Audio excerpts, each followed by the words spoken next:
Bonjour à tous, bienvenue dans une nouvelle vidéo du journal de Beckett, donc d'un été avec Beckett.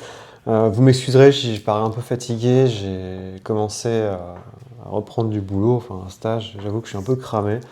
Mais je préfère faire ça maintenant, parce qu'en fait quand vous verrez cette vidéo, on sera en juillet, mais je l'ai enregistrée début juin. Euh, Parce que après j'ai plus avoir le temps simplement, donc on va faire ce qu'on peut. Il y a un truc assez rigolo, ils ont... Enfin, évidemment, je vous dis ça du passé maintenant, mais je viens de voir qu'il y a une V6 de Vampire qui va sortir. A priori, White Wolf, qui a été recréé, donc, a décidé de refaire une nouvelle version, donc c'est très sympa pour les mecs de Renegade. Il y a une sorte de... Je crois qu'il y a... Enfin, je pense que Paradox s'est aperçu qu'ils ont vraiment chié la licence, ils sont vraiment plantés sur l'utilisation de licence et ils commencent un peu à changer leur fusil d'épaule, ce qui est parfaitement normal, hein. C'est comme ça que devrait marcher toute entreprise par rapport à un bien culturel. Euh, j'ai pas trop d'exemples, mais je pense notamment plutôt dans le domaine du jeu vidéo. Je pense à ce qu'a fait Capcom, qui était une société très connue d'Osaka, qui dans les années 90 nous avait inondé de très très gros jeux comme les Resident Evil, Street Fighter, avec plein de licences, comme Devil May Cry jusqu'au tournant des années 2000, et n'a pas su prendre en marche le train de la génération de la PlayStation 3, puisque c'est connu que les développeurs japonais ont eu des gros soucis quand on est passé de la PlayStation 2 pour aller vite jusqu'à la PlayStation 3. Il y a eu des gros soucis et ils ont décidé en plus, beaucoup d'éditeurs japonais ont consciemment voulu séduire le public occidental parce que c'était un plus gros marché. Et ça a donné des jeux vraiment pas terribles qui étaient faits, en fait, qui étaient un peu produits par des japonais mais réalisés par des studios américains qui faisaient un peu leur sauce ou des studios britanniques. J'ai souvenir de l'infâme Devil May Cry. Et on a signé, donc c'était vraiment une société qui était au fond du fond du fond, jusqu'il y a à peu près je sais pas, je veux dire une petite dizaine d'années pour aller vite, et c'est là où ils ont vraiment rattrapé le coup en refaisant un Monster Hunter World qui a attiré plein de gens en le sortant sur PC, en ressuscitant des licences qui étaient mortes comme Resident Evil qui était devenu une blague après le 6, qui ont vraiment fait un excellent boulot, et donc je pense je peux voir ça avec Paradox dans sa gestion de White Wolf. Donc le logo, la société White Wolf a été recréée. Il y a une nouvelle équipe qui est en place. On ne sait pas trop ce qu'il va y avoir et on commence à avoir du côté jeu vidéo des éléments qui sont poussés, comme par exemple il y a un nouveau jeu Loup-Garou qui va sortir, il y a un nouveau jeu Hunter qui va sortir par les mecs qui ont fait Robocop. Euh, et je crois qu'il y a de petits jeux qui sortent à droite à gauche, les jeux de société ils commencent à continuer à les pousser. Mais je pense que l'idée maintenant, c'est vraiment de fractionner au maximum, d'apporter, enfin se focaliser vraiment sur 3 licences qui sont en gros White Wolf, enfin Loup-Garou, Vampire et Hunter, parce que c'est celle qui avait déjà été poussée par Renegade. Je suis curieux de voir comment ça va se passer, parce que le jeu vidéo c'est une chose, mais le jeu de rôle c'est autre. Je pense qu'il y a vraiment à mon avis, il y a quand même une peur de toucher aux autres jeux, disons moins, plus casse-gueule du monde des ténèbres. Je pense à Mage notamment, qui surtout à l'orée de l'époque dans laquelle on vit, de contre-vérité, de alternative facts, fake news, et j'en passe, c'était meilleur. Ou, je sais pas, ça peut être, je pense que ça peut être un très bel exercice, mais il faut le manipuler avec soin. Et bon, Changeling, Wave, j'en parle même pas. Wraith, ils ont fait juste un jeu VR qui était pas dégueulasse, mais un jeu de réalité virtuelle qui était sympa, mais bon, c'est pas non plus, c'est pas ouf quoi. Et ouais, donc il y a juste un teasing qui est sorti, et après il y a un PowerPoint qui a été fait devant un public assez restreint, des 10 principaux concepteurs de cette V6, qu'on verra à la GameCon, et bon, j'avais l'impression de regarder dans un taf et d'assister à une conférence ou une réunion, on apprend rien. Pendant 1 heure, il y a des gens qui déblatèrent avec des PowerPoint, et vous sortez de là, vous vous souvenez de rien. Et c'était exactement ça, j'ai eu une sorte de communication extrêmement propre, en disant, bah oui, vous inquiétez pas, il y aura des illustrations. Super. Mais ce sera pas comme dans la V5, ce sera pas comme dans la version originale. Mhm. Oui, il y aura une mise en page qui sera, c'était quoi le terme? Conservatrice. Donc je dis bah, tant mieux parce que vu la gueule de vu la gueule de la mise en page dans la V5, je vais pas cracher dans la soupe. Mais vraiment, c'est pareil, dans le métaplot, il dit oui, il y aura du métaplot, mais on peut pas vous dire quoi. Donc je fais bah en fait, vous avez fait une conférence pour rien dire quoi. Donc je suis très curieux de voir le. Ils vont faire un actual play, ils vont faire une séance de test durant la GameCon. Donc ça peut être très intéressant, même si moi je suis pas. Je l'ai jamais caché, hein, je suis pas très mécanique de jeu. Les systèmes, ça m'emmerde. Quand je suis maître du jeu, si j'arrive à faire tourner le système, ça me va très bien. Et ça s'arrête là. Je sais qu'il y a beaucoup de gens qui seront beaucoup plus à même de décortiquer le mécanisme. Moi, ce qui m'intéresse, c'est comment ça se joue. qu'est-ce que l'auteur ou les auteurs ont intenté en termes de notes d'intention, comment s'oriente le jeu, qu'est-ce qu'ils proposent, et pas juste le métaplot, mais vraiment l'environnement même du jeu. Vous voyez bien, si vous avez suivi ma série AGN, vous voyez que déjà de la V1 à la V2, il y a un changement d'échelle, il y a un changement de jeu politique, il y a un changement d'intrigue, il y a une sorte d'explosion qui arrive, et on le verra plus tard avec la Revised. Ça prend une forme encore plus différente, où peu à peu le cœur du jeu disparaît pour laisser sa place à une bulle énorme autour qui est constituée de métaplots, de je ne sais quoi, et j'en passe et des meilleurs. Donc, en attendant, on verra ça bientôt, enfin vous allez le voir déjà parce que vous êtes dans le futur. On reprend notre petit chapitre, donc on rappelle, Beckett était aux États-Unis, avait été jusqu'au sud, il avait rencontré son infâme ennemi amant Ian Pierzun. Il est toujours à la recherche de Karna et du livre des tombes, du livre des guerres des tombes, et il finit par partir en Angleterre. Donc sur London is Calling, Londres donc il va très vite rencontrer dans un pub un type local qu'il connaît très bien, qui s'appelle Basingstoke, et un vieil Allemand qui est dans le coin qui s'appelle Gottsdam. Gottsdam, vous le savez peut-être, c'est l'infant de Tiamat. Donc Tiamat, on rappelle, c'est la méga balèze vampire slash démon qui est planqué dans un cairn, qui fait l'objet d'un magnifique livre qui s'appelle Diablerie. Et Londres a une situation très particulière, c'est qu'à Londres, il y a un jeune vampire qui est apparu, qui est pourtant un assamite anti-tribu, donc un mec du sabbat, qui s'appelle Monty Coven, donc il est d'origine jamaïcaine, et il commence à unir tous les anarques de la ville. Donc Beckett est très intéressé, il a envie de discuter un petit peu avec tout le monde. Bien sûr, Gottsdam le prévient, fais attention, tu sais pas dans quoi tu t'engages, mon jeune ami. Et il finit par avoir un rendez-vous avec ce Monty Coven, donc ce chef des anarques, mais qui fait aussi partie du sabbat. Et il y a un bisbille, il y a un très vieux templier qui est présent, qui s'appelle Declan. Ils se prennent la tête et finalement, Beckett finit par lui arracher. Monty lui saute dessus et le bute. Et lui donne la mort finale. Donc le twist, évidemment, c'est que donc, Monty Coven dit à Beckett « Moi je vous aime bien, vous pouvez rester. On aura l'occasion de se revoir. » Et il change d'accent sans arrêt, donc il passe d'un accent classique, enfin de l'accent avec lequel il a pu grandir dans les faubourgs, dans les taudis où vivaient justement ces minorités ethniques qui venaient essentiellement des colonies britanniques. Donc vous prenez par exemple Idriss Elba.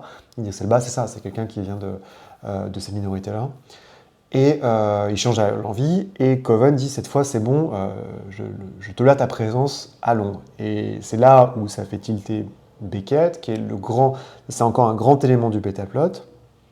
Londres, qui est le principal fief, la principale ville des îles britanniques, a été contrôlée pendant des siècles, pendant quasiment de l'an, j'ai envie de dire, de peu après de la fin de l'Empire romain jusqu'au Blitz de la Seconde Guerre mondiale, par un très très puissant d'entre eux qui s'appelait Mithras.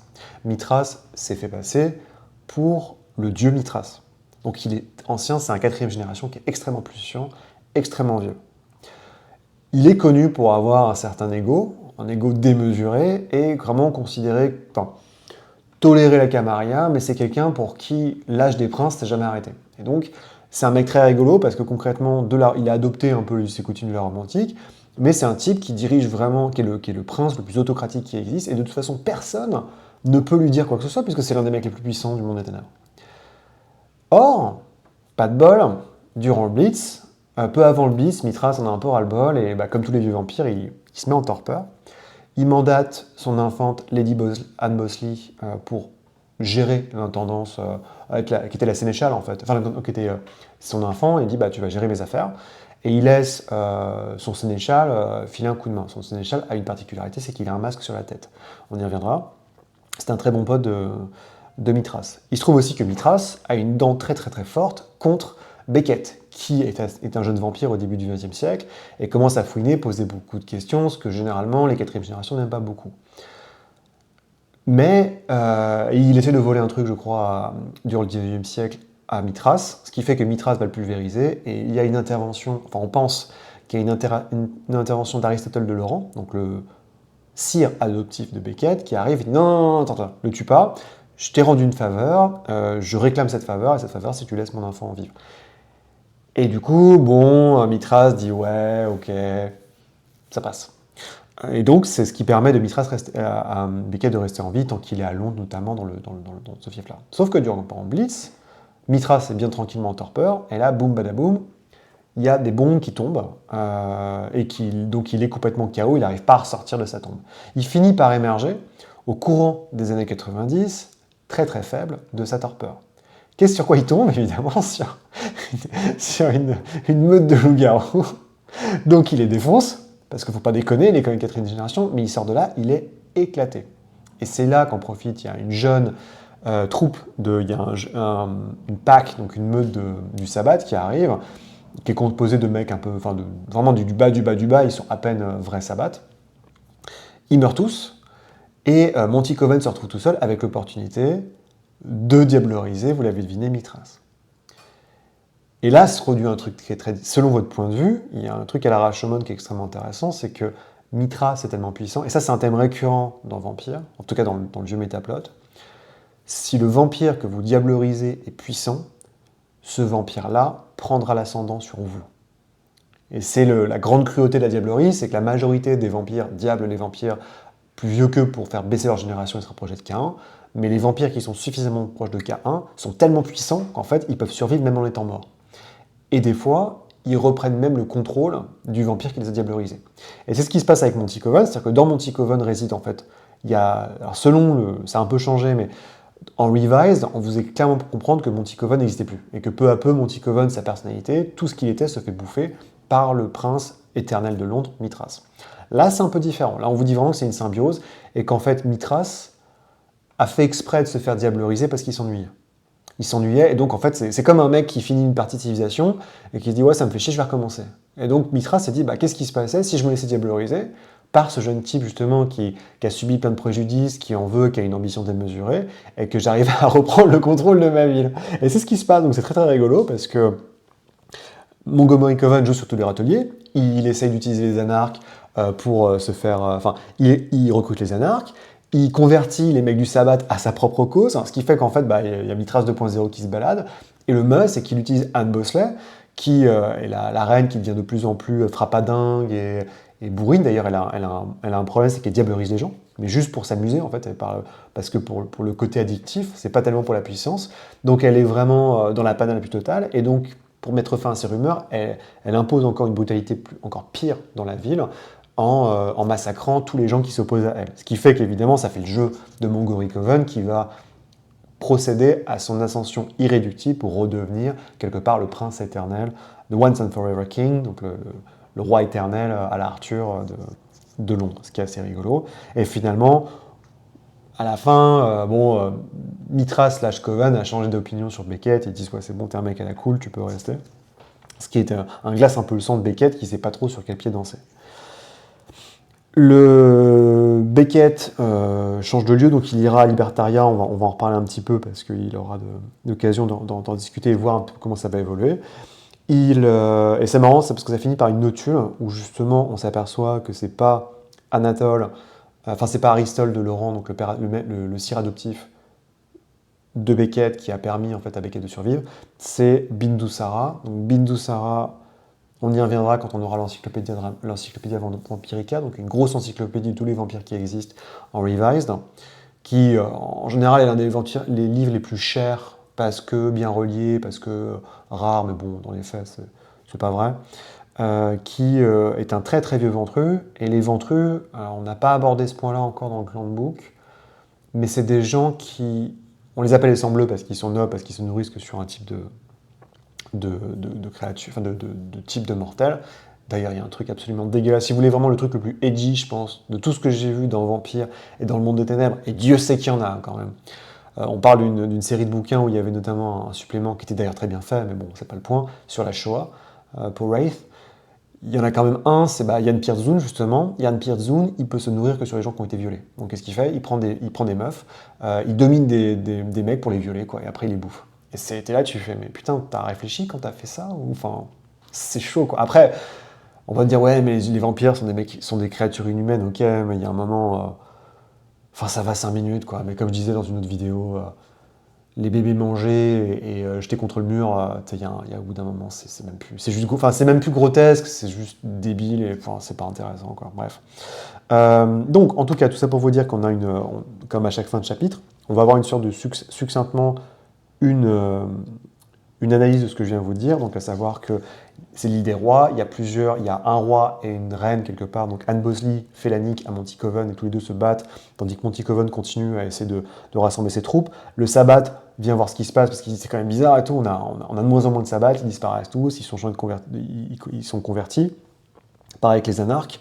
Il y a aussi, alors les Trémères, ça c'est un peu compliqué, c'est-à-dire que techniquement Mithras est ventru, il a toujours été ventru, mais il déteste les Trémères. Et les Trémères sont obsédés par l'Angleterre, parce que Stonehenge, parce que ancien lieu de pouvoir, parce que les gens du roi Arthur, parce que j'en sais rien.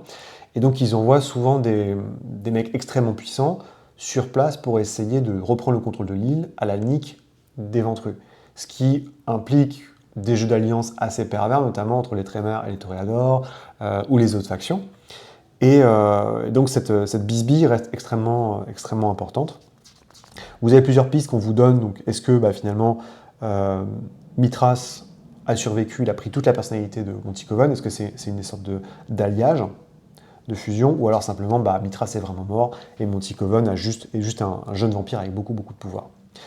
Le schisme, beaucoup plus compliqué. Donc, et j'avoue que c'est pas l'un des points du métaplot sur lesquels je suis plus à l'aise.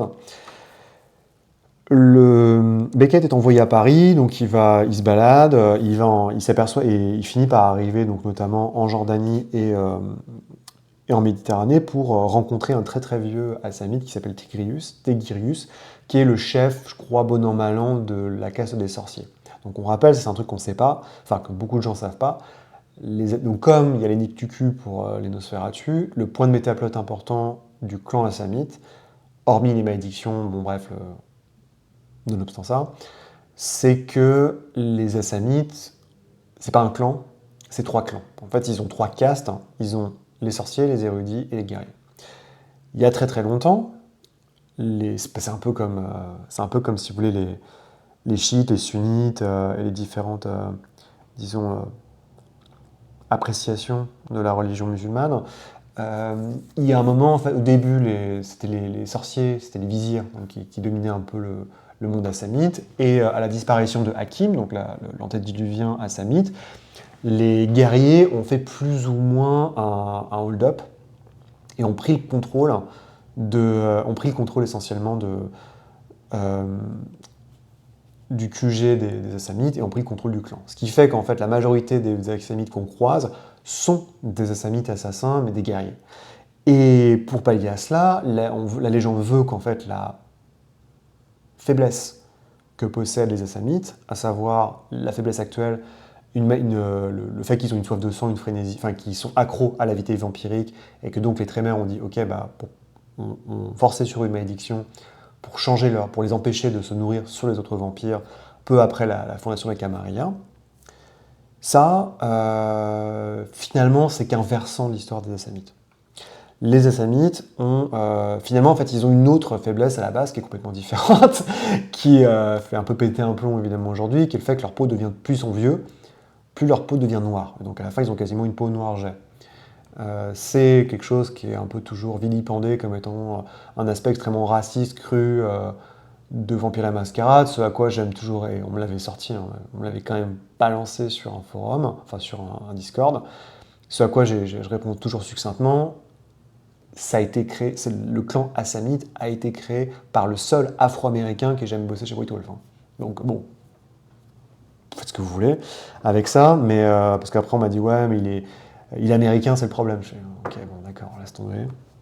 Donc en tout cas, tout ça pour vous dire qu'il y a plusieurs factions, ils discutent avec le chef des vizirs, et là, pouf padaboum, Tigirius dit attention, en fait je t'ai parlé du berger, il est en train de se réveiller. Donc Beckett dit je sais pas trop qui c'est, et il explique qu'en fait le berger, c'est Al-Shughi, c'est un 4e génération, donc c'est un très gros balèze, et je crois que c'est le chef des vizirs, qui était en torpeur, et qui se réveille, et il n'est pas content du tout, il n'aime pas du tout la tronche du clan, et donc il lance un grand rituel, qui se fait quand Beckett est avec Pierre Zoun et François Villon tranquillou en train de chiller au Palais Royal, où là Tigurius, où tout le monde commence à avoir ils écoutent des cassettes d'une humaine qui a des visions, et qui dit attention, Al-Shuggi se réveille, le berger se réveille, et c'est là où il y a un pétage de plomb. Notamment sont présents le prince de Berlin, alors Wolf, je ne sais pas qui c'est, j'ai plus les Berlin by Night dans l'essence, mais je pense que parce que Berlin, le grand truc du métaplot de Berlin, c'est que c'est une ville vampirique où il y avait deux cités. Avec le mur de Berlin, il y avait deux princes. Et l'un des princes était l'enfant de l'autre, et ils ne pouvaient pas se blairer, donc ça a peut-être changé, je ne suis pas expert. Notamment, on entend, il y a Yann Carfax qui est présent aussi, qui est un justiciar Trémer. Donc Yann Carfax, c'est un gros bill dans le monde des ténèbres. Et il y a Fatima qui est là. Fatima, comme vous l'avez deviné, c'est le personnage vignette assamite. Et c'est là où c'est la merde, où en écoutant ces prophéties, les gens commencent à paniquer, notamment même Etrius qui est présent, donc c'est l'un des chefs des Trémères qui commence à dire « Oh là là, il y a des gros problèmes, il faut qu'on relance la malédiction », parce que là, tout s'effondre, et partout à travers le monde, on vous donne des vignettes de ce qui se passe, à savoir que tous les Assamites sont pris d'une rage de sang phénoménale. Donc rappelez-vous, par exemple, le shérif de Silver Spoon, donc, qui était le prince malkavien de Birmingham au sud des États-Unis, était un Assamite, et à un moment ou à l'autre, il se réveille et il commence à attaquer carrément le prince, et on a des massacres qui se passent partout, où tous les vampires qui étaient affectés par la malédiction de sang lancée par les Trémères, la malédiction se casse, donc ça ça se passe aussi comme ça dans le Revised, et il commence dans une grande orgie de sang, à assassiner tout le monde, ils passent tous en frénésie pendant quelques minutes, ce qui provoque un chaos absolument incroyable, et fait paniquer à la fois donc Fatima et Lucita, parce que Al-Shuggi s'est peut-être réveillé, et qu'il y a un schisme qui se produit au sein du clan assamite, et donc ça c'est le cœur du bouquin, du petit chapitre, à savoir, on vous fait la récapépète de ce qui s'est passé. Donc rappelez-vous, les Assamites commencent à bouffer tout le monde durant l'Inquisition. La Camarilla est formée. La Camarilla dit soit vous arrêtez, soit on vous bute tous. Et à ce moment-là, les Trémères disent on va se rendre utile, puisqu'on vient de rejoindre la Camarilla, on va faire une malédiction de sang qui vous empêchera de boire du sang. Comme ça, on est sûr que vous respecterez le deal. Certains disent non, c'est mort. Ils deviennent les antitribus, et eux rejoignent le sabbat. Et donc techniquement, et c'est là où, au début du métaplot de la V5, donc juste au moment où on va voir ce livre, il y a des Assamites qui disent « Oh là là, vite, il faut qu'on se casse, parce que Al-Shuggi va se réveiller, et tous ceux qui ne sont pas loyaux à Al-Shuggi vont se faire tuer, ou bouffer. » Et donc, ils décident de rejoindre la Camarilla. Et c'est pour ça que vous avez donc... En gros, il y a trois courants. Il y a les Assamites anti-tribus qui sont plus ou moins indépendants et OK avec ce que fait... qui restent ironiquement quasiment les Assamites les plus classiques. Mais du côté du sabbat, on a les Assamites qui vont tous devenir loyaux envers Al-Shuggi, et on a les troisièmes Assamites, donc la troisième voie, qui sont les Assamites qui, eux, vont rejoindre la Camarilla. Il y en avait déjà quelques-uns, notamment le shérif de New York, mais ça permet d'amener en V5 le fait que vous avez des Assamites dans la Camarilla. On vous donne plusieurs possibilités, donc peut-être que le berger noir se réveille, donc Al-Shuggi commence à dévorer et lancer une sorte de... En fait, peut-être que c'est lui le déclenchement de la GN, que les Trémères relancent un grand sortilège pour essayer de les pulvériser, que le sabbat pète un plomb parce qu'ils n'ont pas envie de perdre leurs Assamites anti-tribus. Il y a pas mal de petites pistes qui vous sont données qui sont assez cool. Troisième et avant-dernier chapitre pour ce soir. La chute libre anarque. Donc en fait, c'est un jeu de mots parce que c'est Free Anarch State, donc les États anarches libres. Et en fait, là, ça devient Free Anarch Fall. Donc en free fall, donc free falling, c'est comme la chanson de Tom Petty, c'est vous tombez, c'est la chute libre, quoi.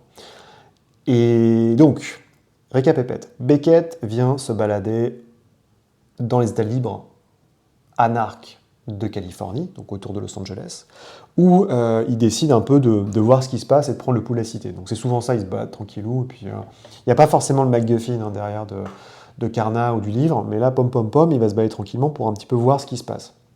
En effet, pour récapituler, donc il rencontre une jeune infante qui s'appelle Ramona. Donc Ramona, c'est, vous l'avez deviné, le personnage vignette des Gangrels, qui est une jeune qui est présente à Los Angeles, et qui sert un petit peu qui est de Beckett, parce que c'est très rigolo en fait, parce que Beckett il est un peu vieux jeu, il n'est pas si vieux comme Vampire, il doit être du 18e ou 19e siècle, mais il est un peu paumé, il comprend pas ce que c'est Internet, et il est aussi du clan Gangrel, et il arrive, il fait bonsoir, et tout, bonsoir descendante, et l'autre il dit ouais, tu me parles pas comme ça, et tout, je sais pas qui t'es, et tout, il fait ah excusez-moi, est-ce que vous pouvez m'expliquer comment fonctionnent Enfin il me dit bah je vais te mettre sur, c'est pas encore Discord, il dit je vais te mettre sur IRC, il fait qu'est-ce que c'est que IRC? Et donc elle lui fait un chat où elle lui crée un compte et c'est le noob. Enfin, et c'est rigolo parce qu'il y a plusieurs chats comme ça qui sont très réminiscents surtout de Hunter. Si vous avez joué à Hunter The Reckoning, donc Exterminateur le jugement en français dans la V1, il y a toujours des petits chats qui étaient très présents. Ça, c'est un effet de style que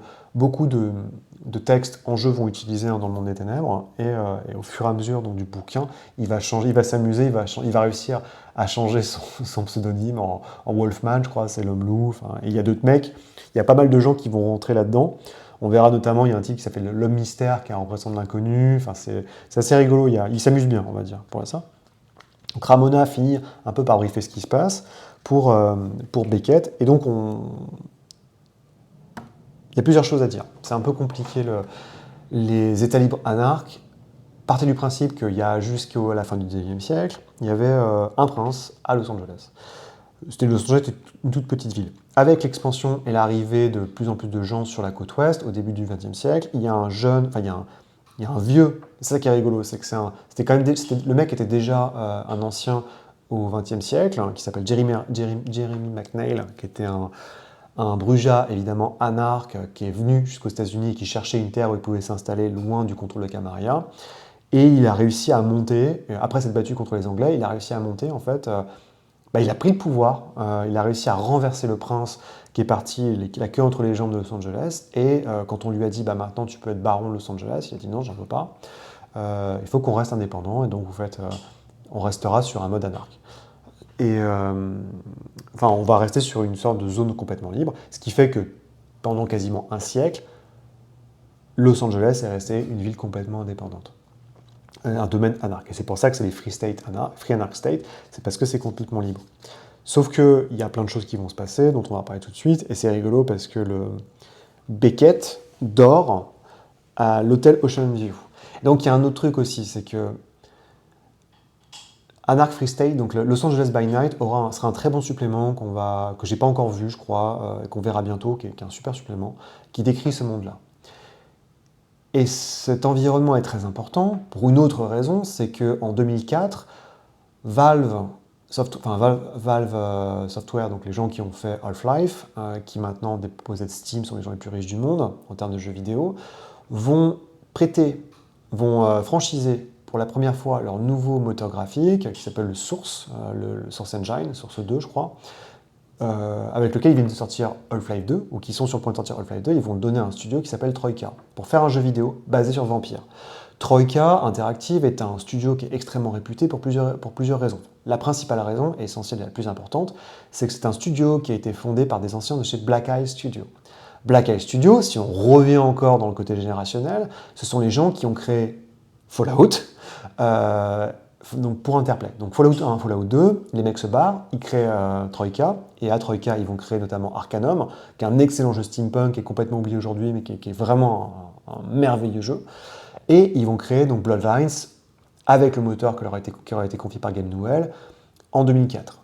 Ils vont faire donc un jeu qui va avoir beaucoup de problèmes, puisque ça sera avec un moteur qu'ils ne maîtrisent pas, des toutes petites zones, parce que le jeu est très gourmand. On est en 2004, donc il faut imaginer que c'était un jeu qui était à la pointe de la technologie, qui va ramer, qui va avoir plein de problèmes en production.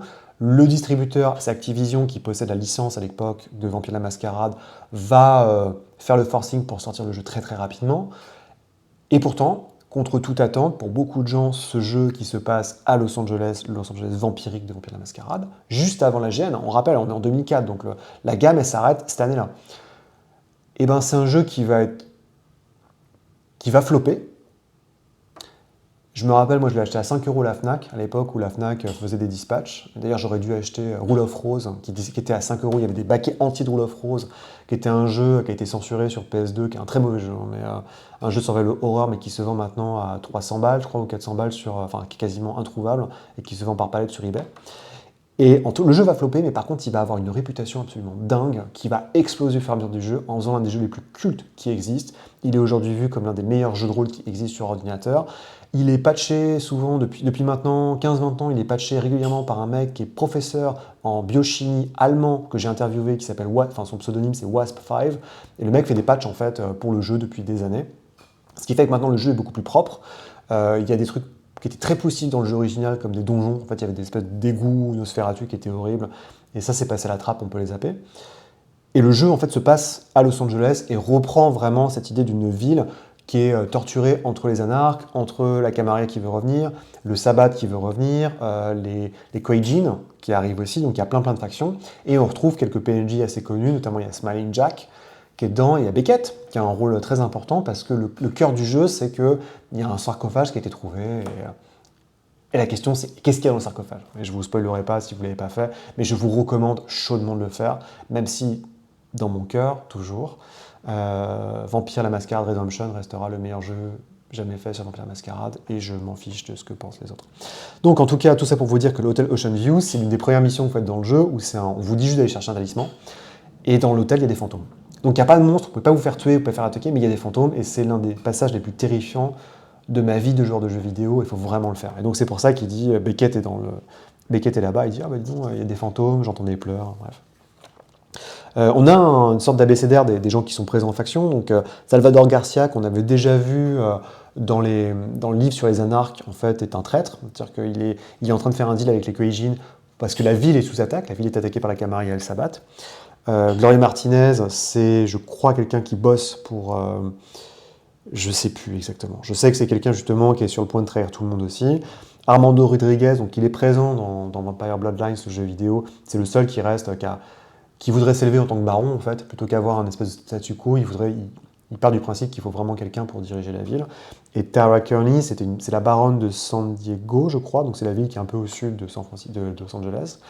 Et elle est en train de tourner, elle est baronne, elle est en train potentiellement de tourner sur la Camarilla. Sachant que c'est des gens qui ont tous participé quasiment à la libération de la ville il y a un siècle. Vannevar Thomas, donc ça c'est un peu plus compliqué. J.J. Lee et Vannevar Thomas, donc ça c'est pas à Los Angeles, c'est à San Francisco. Oula, alors là on est parti pour 2 heures. À la fin de la V3, quand Vampire, enfin à la fin de la V2, début de la Revise, donc entre la V2 et V3, il y a un mouvement qui est fait, donc il y a Vampire d'Orient qui sort, qui est un autre bouquin de vampire qui permet de jouer les Kuei-jin. Donc rappelez-vous, si vous avez suivi AGN jusqu'ici, vous savez qu'il y a eu plein de tentatives de faire des lignées vampiriques asiatiques. Et là, les mecs de White Wolf disent stop, il y aura une seule type de vampire, c'est les Kuei-jin, et c'est pas des vampires, c'est des revenants pour aller vite. C'est des revenants qui sont obligés de passer par du cannibalisme, et donc qui sont pas vraiment des vampires. Et il y a un moment dans le métaplot, dans ce grand métaplot de la Revise qui est atroce, que je déteste, par beaucoup d'aspects, et on dit « Ah bah, c'est comme la Chine, en fait. Les Kuei-jin s'ouvrent, et ils décident de faire le grand bond en avant. » Et je déconne pas, il y a vraiment un truc, c'est le grand bond en avant, parce qu'ils s'aperçoivent qu'il y a de plus en plus d'esprits réincarnés asiatiques qui vivent aux États-Unis, qui, quand ils meurent, deviennent des Kuei-jin. Donc je passe tout l'historique. Regardez ma vidéo sur Vampire d'Orient si vous voulez en savoir plus. Mais en gros, l'idée, c'est qu'ils peuvent prendre plus de territoire, donc ils attaquent, et ils font ce qu'ils appellent le second... je ne sais plus si c'est pas le second mandat ou enfin le second empire en gros pour prendre le contrôle de la côte ouest américaine évidemment, et ils commencent par San Francisco. Dans le métaplot de la V3, ils prennent le Vannevar qui est le prince de San Francisco, tourne kazakh et il devient un mec fantoche pour San Francisco. Là c'est différent. Vraiment on vous dit qu'il est encore prince de la Camarilla, qu'il est soutenu, il y a beaucoup de factions qui sont en jeu. Donc c'est vraiment l'idée, c'est que vous avez plein de factions, exactement comme dans le jeu vidéo, exactement dans le vieux bouquin, avec l'idée que finalement l'invasion Kuei-jin n'est pas complètement là, et que tout le monde est sur une base de statu quo, parce que c'est vous justement en tant que joueur, en tant que maître du jeu avec ce bouquin, qui pouvez faire ce que vous voulez avec. Beckett repasse un peu au sud des amis, il rencontre Victoria H qui est française, malgré son nom, et roulement de tambour, vous l'avez deviné, c'est encore un personnage vignette, qui est le personnage vignette des Toréadors, qui est plutôt quelqu'un du bon côté de la force en général, mais c'est quelqu'un qui justement joue un peu la pouffe socialiste, socialite Toréador en fait, et qui est très intéressé, qui est une nudiste avérée, donc qui est très cultivée comme Beckett, comme Sacha Vikos. et qui file souvent un coup de main à Beckett. Donc, encore une fois, il arrive un peu Beckett revient sur les chats, il arrive un peu à communiquer avec tout le monde pour essayer de comprendre ce qui se passe. Et c'est là qu'il s'aperçoit qu'il y a quelqu'un qui est très très intéressé. Donc Victoria lui dit, le contact, il dit, il faut vraiment que tu te casses, parce que il y a un archonte qui passe, qui a qu'une seule obsession, c'est de tuer tous les anarques. Et en effet, il y a un type qui s'appelle Cock Robin, donc je crois que c'est Rouge-Gorge en anglais, qui est l'enfant de Pétrodone. Pétrodone, c'est l'un des anciens justiciars Nosferatu, qui était obsédé par la destruction des anarques. Pétrodone s'est fait one-shot, il s'est fait one-shot par, je crois, des anarques, si je dis pas de bêtises, et son fantôme a été lié et réduit en esclavage par un Giovanni dont on parlera plus tard. Et Cock Robin, donc c'est l'enfant direct de Pétrodone, a dit oui, oui, ok. Il a attendu, il a fait attention, il est allé en Nouvelle-Angleterre et il a réussi à tuer l'un des membres de la triade. Donc si vous regardez ma vidéo sur Dark Colony, vous verrez que la Nouvelle-Angleterre, dans le monde de White Wolf, en tout cas en V2, était possédée par 3 envahisseurs britanniques. Il y avait un Nosferatu et après Cock Robin, je ne sais pas comment il a fait, il est arrivé, boum, one shot. Et personne n'en a parlé, tout le monde s'en fout parce que la Nouvelle-Angleterre c'est différent. Mais le cercle intérieur de la Camarilla a dit ah ouais, bah, nous on a remarqué. Et donc ils lui ont dit bah maintenant ta mission, si tu veux venger ton maître, tu peux aller faire ce que tu veux, c'est OK Corral en Californie. Et il y a un truc qui est rigolo, c'est que Cock Robin, quand il parle, c'est juste... En fait, il parle pas, il a un interprète à côté de lui. Et c'est retranscrit dans la conversation, c'est assez marrant. Kirsten Bellamy, je crois que c'est une autre archonte qui a roulé pour Madame Guild. Donc Madame Guild, on rappelle, c'est l'ancienne justicière Toréador qui est devenue complètement folle. J'ai plus trop de choses à dire, à part qu'il y a des grosses explosions, il y a tout qui pète, et tout le monde se fout sur la tronche joyeusement. Et c'est à vous, en tant que MJ, évidemment, de dire comment ça va se finir. Donc voilà, l'idée, c'est qu'on vous donne les profils étendus, comme je disais, Salvador qui est un traître, Gloria Martinez qui est un agent dormant de Pétrodone, voilà, c'est ça que je cherchais, donc il lui a lavé le cerveau. Rodriguez qui veut prendre le contrôle de la ville pour les sabates, Cock Robin qui veut tuer tout le monde, et les autres, donc Vannevar, Tara, le chef des Wankwei. C'est ça, c'était le mandarinat de la nouvelle promesse. Donc c'est, je sais plus, c'est New Promise Mandarin. J'ai plus le truc en anglais. C'est ça qui est horrible, c'est que je lis ce bouquin en français et je suis tellement habitué à l'anglais. Mais même dans ma vie, ça me fait souvent ça. Quand je lis un bouquin en français, d'instinct, j'ai l'idiome en anglais. Je sais, je me rappelle ce que c'était en anglais. Et c'est assez rigolo. Enfin bref. Donc voilà, et on vous dit potentiellement quelques twists. Est-ce que San Francisco tombe? Est-ce qu'il y a une alliance entre la Camarilla et les Wankwei finalement? Parce que ça les arrange de détruire les anarques. C'est un peu vous qui faites votre sauce. La maturation du sang, donc ça c'est un peu différent. On change complètement de sujet pour arriver sur les sangs clairs. Donc les sangs clairs, on rappelle, c'est des vampires qui sont très très très jeunes. En gros, ils sont pas... Normalement, on ne peut pas avoir d'enfants au-delà de la 13e génération. Donc dans Vampire, classiquement, quand vous jouez dans l'époque moderne, vous jouez en 13e génération. Mais il est possible d'avoir des 14e et des 15e générations. On les appelle par définition les sangs clairs, parce que, il y a un stigmate social, puisqu'ils sont les héros de la GN. Dans le livre de Nod, il est fait attention, warning, warning, danger, danger. S'il y a un 14e ou 15e génération qui pop, c'est le temps, c'est la fin des temps. Et le problème d'être sang clair, c'est qu'effectivement, la malédiction de Cain est tellement faible que vous ne pouvez pas bien utiliser vos pouvoirs. Mais par contre, le grand avantage, c'est que vous passez très facilement sur plan humain, le soleil est moins brutal pour vous, et potentiellement, vous pouvez procréer. Sachant qu'on peut être sang clair en étant 8e génération ou 9e. C'est juste que sang clair, ça veut juste dire techniquement votre sang est faible. Et que, par cet aspect, techniquement, vous n'êtes pas censé pouvoir créer d'enfants. Mais des fois, il y a des erreurs. Donc, Beckett, prend rendez-vous avec le docteur Douglas Netchurch. Douglas Netchurch n'est pas un personnage vignette des Malkaviens, mais c'est un personnage qui est assez récurrent dans le métaplot. C'est un scientifique spécialisé dans l'étude du sang qui pense vraiment que la malédiction de Cain, c'est une malédiction purement rationnelle. C'est ça sa folie, donc ça va, c'est pas trop méchant. Et donc Beckett, qui est un peu amusé quand même, arrive à lui vendre la sauce en disant « Ah mais je suis très intéressé par ce que vous me dites, est-ce que vous pourriez m'en apprendre plus ?» Évidemment, très heureux de pouvoir partager ses connaissances, Netchurch lui dit « Il n'y a pas de souci, venez mon ami ». Et il lui donne tout un espèce d'historique et d'explication sur le sang clair. À savoir que, effectivement, il y a des vampires qui peuvent, comme je vous ai dit, qui ont des capacités un peu différentes, qui ont des dons de préscience, et parmi eux, il y a une jeune fille qui a une marque de lune sur la jambe ou sur son corps, qui serait potentiellement la fin de la lignée vampirique, en partant du principe que le patient 0 c'est K1, elle, ce serait la fin, et que c'est le moment où le sang change, et que il peut y avoir quelque chose de différent. C'est-à-dire que, en gros, c'est une femme qui pourrait donner naissance à un enfant, à un bébé, un dampire. Donc un mi-vampire, mi-humain. Ce qui, évidemment, est le signe, si vous avez la chance, enfin, si vous lisez la chance. Le dernier livre que je ferai de AGN, qui s'appelle GN, commence par la naissance d'un enfant humain par une vampire 15e génération, et c'est ça qui déclenche en fait, la GN. C'est quand la malédiction en fait, fait un cercle complet, c'est la fin des temps.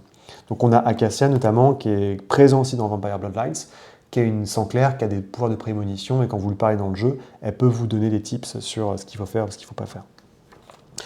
On a des petits tips justement sur qu'est-ce que c'est d'être vampire, comment on survit en tant que paria. C'est des conditions qui sont assez différentes des vampires qui sont eux, les 13e génération ou moins, qui plutôt eux sont toujours formés dans la grande tradition vampirique, à savoir ils ont un cire, ils sont présentés dans le prince, ils ont du temps d'attente.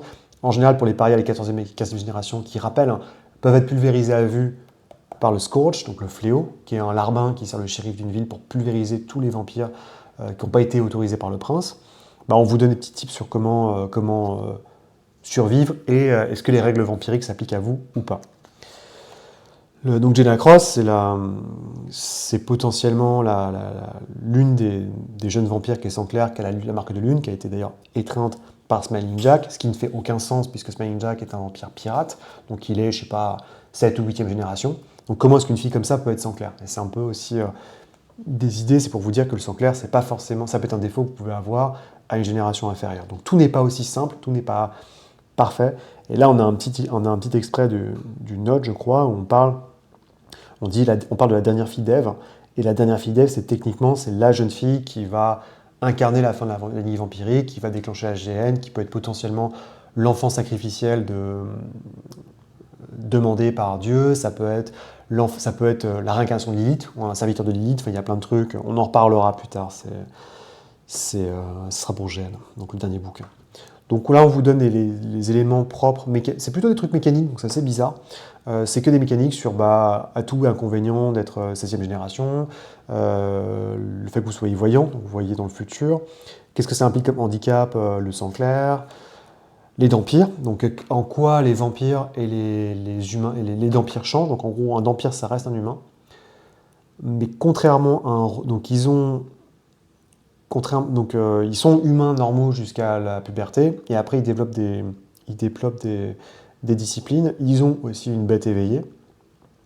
Mais par contre, ils peuvent pas... ça reste des humains, ils n'ont pas la possibilité de... Ils n'ont pas de faiblesse de clan. Ils ne peuvent pas être transformés, ils ne peuvent pas donner des changelins, des démons, des mages, j'en sais rien, enfin tout le schmilblick, parce qu'ils ont la malédiction de Cain en eux. Je pense pas, je sais pas, mais il me semble, je suis pas sûr qu'ils peuvent aussi être transformés en vampires techniquement, et ça peut pas être des ghouls, parce qu'ils sont... Donc c'est un peu comme les revenants en fait qu'on a vu au niveau du sabbat, mais de manière différente. Donc la fameuse traque de la 16e génération, parce que ce sont les héros de l'Apocalypse. Enfin, dernier chapitre pour aujourd'hui, on va parler donc de la guerre civile du sabbat. Beckett, se balade au sud des États-Unis. Il est invité à assister à la Paella Grande, donc une grande fête à Mexico du sabbat, qui est l'un de leurs principaux rituels, par Melinda Galbraith. Melinda Galbraith, parlons-en. À l'heure où je fais cette vidéo, je n'ai pas encore étudié le Chaos Factor, qui est un très très très grand supplément pour Vampire V2, un super crossover. Melinda Galbraith est la régente du sabbat. En gros, c'est la chef du sabbat. Sauf que Melinda Galbraith n'est pas la Sombra. Melinda Galbraith est toréador. Anti-tribu, c'est pas sûr, mais en tout cas, elle est toréador. Elle est arrivée ici, en Amérique du Sud, il y a très très longtemps, avec son sire qui était Elena. Elena qu'on connaît tous de Chicago by Night. Galbraith a donc joué un double jeu, puisque à peine Elena a disparu, en gros en lui disant démerde-toi, qu'elle s'est fait manipuler et contrôler mentalement par un très très très très très vieux démon, vampire, 4e génération, qui est plus démon en fait que vampire maintenant, qui serait Nergal. en tout cas c'est son pseudonyme, qui a pris l'apparence d'un dieu ou d'un grand guerrier, d'un dieu inca. Ce Baali, puisque c'est un Baali, a manipulé pendant des siècles Mélinda Galbraith pour qu'elle fasse son obscure œuvre. Donc finalement, l'Inquisition et les Templiers, enfin les inquisiteurs du sabbat, n'avaient pas forcément tort sur le fait que tout le monde était pourri au sein du sabbat. Sauf qu'il y a un moment, Mélinda Galbraith va se faire one-shot, et on ne sait pas par qui. C'est un point extrêmement important de la fin du métaplot de la Revised, et donc potentiellement, vous avez un imposteur, c'est ça qui est c'est le truc le plus rigolo, je pense, du métaplot de la V3, c'est que y avait un mec random, il y avait un bête s'immiscé, je sais pas moi, 12e génération, qui est rentré, et qui est tombé sur la régente morte. Et donc il a pris son apparence. Et donc le pauvre gars, il est coincé avec l'apparence de la régente, obligé de jouer la régente, et il peut rien faire pour s'en sortir. Et c'est quand même bien triste. Et donc on vous donne là, c'est pas exactement le cas, c'est-à-dire qu'effectivement il y a un doppelganger qui a pris la place de Mélinda Galbraith, mais c'est à vous d'étudier pour savoir qu'est-ce qui se passe. C'est-à-dire qu'il y a une grande guerre civile qui se déclenche au Mexique, qui va impliquer toutes les factions du sabbat, donc les conservateurs, les ultra-conservateurs, les modérés, j'en passe et des meilleurs, qui vont tous se battre et se foutre sur la tronche pour proposer leur vision du sabbat. On retrouve notamment Vasanta Nessa, qui est l'une des créatrices, en tout cas spirituelles, du sabbat, mais qui, elle, embrasse l'humanité. Donc elle dit, c'est bien gentil votre truc, il faut qu'on soit libre. Par contre, le véniculum, c'est nul. Et de toute façon, donc, je veux pas qu'on parle de lien de sang, quoi que ce soit, et en plus, je veux qu'on garde l'humanité. Alors évidemment, les autres font un peu la gueule, mais ça reste une des voix les plus écoutées, notamment chez les jeunes personnes du sabbat, qui s'aperçoivent qu'il y a d'autres façons d'être sabbat. À côté, donc dans le métaplot, en tout cas dans le petit bouquin, il est fortement suggéré que Lucita, qui est un personnage vignette la Sombra, un des PNJ/PJ les plus importants du setting, va devenir potentiellement, elle est poussée pour devenir la régente du sabbat. Et elle aide elle aide Beckett, qui est son pote, à circuler au sein de Mexico pour pas qu'il se fasse tuer, pour pas qu'il perde son humanité et compagnie. Donc ça c'est Nergal, c'est notre grand pote Baali qui se balade sous la ville, qui a une tombe, enfin c'est un truc absolument délirant. À chaque fois, donc il y a Anatole notamment qui dit fais gaffe à toi, tu auras plein de problèmes. Parce qu'Anatole a un peu un don de vision aussi, même s'il est évidemment complètement fou comme tous ses comparses Mathusalem. Donc voilà, la fausse et la vraie Mélinda Galbraith. Non, je dis des bêtises, ça c'est les deux sœurs. Donc, parce que Lucita a aussi elle a une sœur entre parenthèses vampirique qui a été étreinte en même temps que Monsada. Et donc les deux sœurs cohabitent, se détestent, s'aiment à la fois. Et donc la sœur de Lucita essaie de la faire pousser pour qu'elle devienne la régente du sabbat. Il y a plein de gens donc on vous donne en fait toutes les pistes des gens qui peuvent devenir plus ou moins candidats au poste de régent. Donc ça peut être Jalan Ajav. Donc Jalan Ajav, c'est le dernier séraphin, c'est le plus gros séraphin, le plus gros bill du sabbat, donc de la main noire. On rappelle, la main noire, c'est une police secrète, c'est à la fois les CRS et la Gestapo du sabbat. Et ils ont un mec qui s'appelle Jalan Aslav, qui est un vieux mongol, qui est méga balèze, qui passe son temps à tuer tout le monde, qui pourrait potentiellement prendre le pouvoir. Pour moi, c'est complètement incohérent, parce que Jalan Aslav, si vous connaissez le setting, en fait, c'est un double, c'est un gangrel qui s'est divisé en deux, et tout ce qui l'intéresse, c'est la baston, donc je le vois pas trop dominer le sabbat. Ensuite, donc potentiellement, peut-être que ça peut être Vikos ou Ultimicé qui prennent le contrôle, que Polonia essaye de pousser finalement c'est Polonia qui prend le pouvoir. Donc Polonia, c'était le cardinal qui a perdu la ville de New York, mais qui est extrêmement puissant et qui contrôle toute la côte ouest des États-Unis. Ça peut être le Priscus Delmar, qui est une belle enflure. Ça peut être Dominique Touraine. Donc Dominique, c'est l'inverse. Je crois qu'elle était dans la... Dominique, c'est aussi pro-humanité entière, qui est plus une anarque en fait qu'une sabbatiste, qui pourrait prendre le pouvoir. On peut avoir un inquisiteur, donc c'est la copine, si je dis pas de bêtises, donc c'est la sœur de Lucita, si je dis pas de bêtises.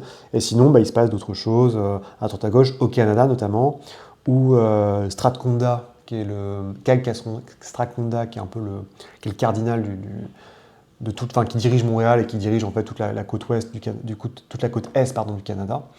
Et donc c'est la côte est pour Polonia aussi. Veut retourner c'est un ancien de la Camarilla qui est passé sabbat et il en a marre, il va repasser Camarilla, donc il se passe pas mal de choses. Et il y a la question de l'enquête, en fait, vous pouvez aussi faire un scénar où vous dites découvrir qui a tué la régente. Et donc on vous dit les différents qui a tué, donc il y a pas mal de pistes, ça peut être l'Inquisition, parce que c'était une sataniste, les Essamites, parce qu'ils aiment bien faire chier, la vraie main noire, donc potentiellement, alors on en reparlera, mais il y a une autre faction qui s'appelle la vraie main noire, qui est pour aller très vite, c'est un culte de mort qui est dédié aux antédiluviens qui manipulent les deux autres sectes, dont la fausse main noire, et qui n'attend qu'une chose, c'est d'activer la GN pour aller vite. Par contre, ils sont cool, hein, ils protégeront les humains, il n'y a pas de problème, mais ils veulent quand même activer la GN parce qu'ils se disent, autant que quand les antédiluviens se réveillent, ils voient qu'ils ont des potes, comme ça peut-être qu'ils laisseront de côté les humains et qu'ils les tueront pas tous.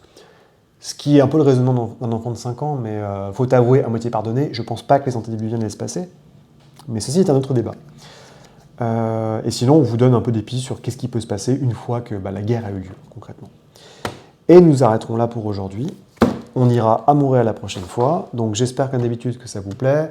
C'est évidemment, ça spoil énormément, je spoil énormément de trucs. Hein. C'est ce qui vous plaît, c'est comme ce que je fais avec ASGN, c'est de parler du métaplot au fur et à mesure et que vous voulez pas vous faire spoiler parce que je sais pas, vous connaissez pas Vampire ou vous aimez bien cette espèce de rythme narratif et de faire les vidéos dans l'ordre.